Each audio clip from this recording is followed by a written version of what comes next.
E aí, meus irmãos, a paz do Senhor, como vocês estão, né? Fico aqui pensando, Davi, porque sinceramente, como um menino do campo rejeitado, até dentro da sua própria casa, poderia acreditar que um dia seria rei? Já parou para pensar nisso? Ele foi ungido por Deus e recebeu uma promessa gigantesca, mas continuou cuidando de ovelhas. Nada parecia combinar com aquilo que Deus havia falado sobre o seu futuro. Então apareceu Golias, um gigante, um desafio, uma oportunidade. E existe um detalhe que muita gente esquece. Davi pergunta qual seria a recompensa para quem derrotasse o tal gigante. Quando ele ouve que receberia riquezas, benefícios para sua família e poderia se casar com uma das filhas... Casar com uma das filhas do rei? Eu fico imaginando, se por um instante não passou pela sua mente, será que é agora? Será que agora vai cumprir o meu chamado? Será que é assim que Deus vai cumprir aquela promessa que veio de Samuel?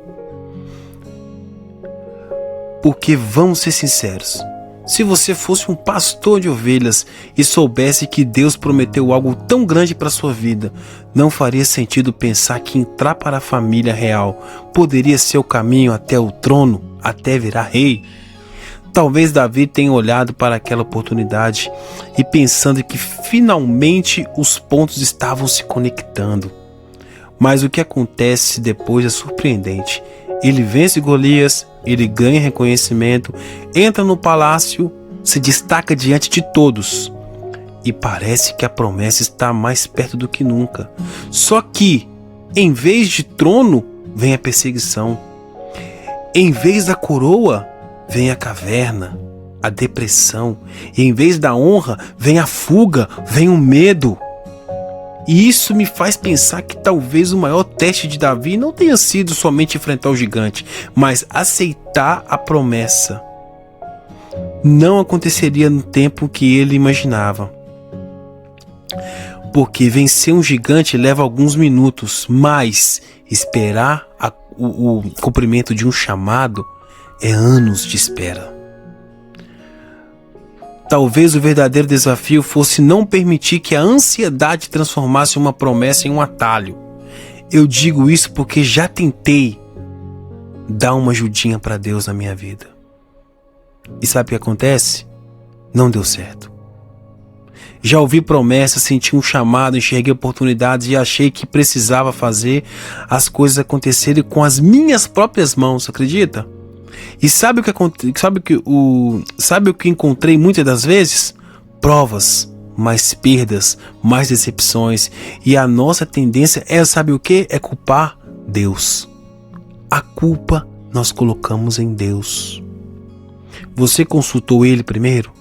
Você tirou prova com Deus para saber se era isso que Ele queria para sua vida? Você buscou direção dEle? Você teve confirmação ou apenas seguiu a sua ansiedade? A verdade é que Deus não precisa da ajuda de ninguém para cumprir aquilo que Ele mesmo prometeu. Quando Deus opera, Ele não deixa dúvidas. O milagre é tão nítido, tão claro e tão impossível aos olhos dos homens, que todos percebem que foi a mão de Deus que fez aquilo. Sem atalhos, sem manipulação, sem força humana, talvez a maior demonstração de fé não seja correr na frente de Deus, mas confiar que Ele continua trabalhando mesmo quando não conseguimos enxergá-lo. Por isso, reflita, medite nessa palavra, ore antes de agir e não permita que a ansiedade tome decisões que deveriam ser guiadas pela direção de Deus.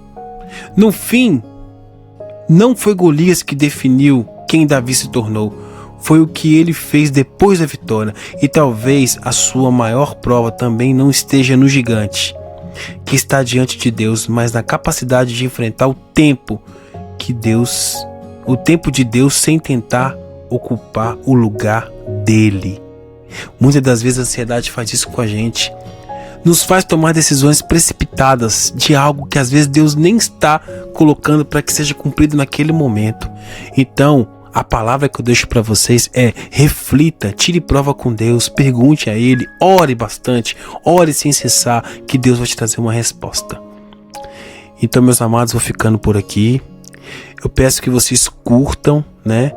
Que vocês sigam o nosso canal, compartilhe, né? Que todas as semanas, 2 vezes por semana, toda terça e toda quinta, estaremos aqui falando da palavra de Deus. Até a próxima, bye bye.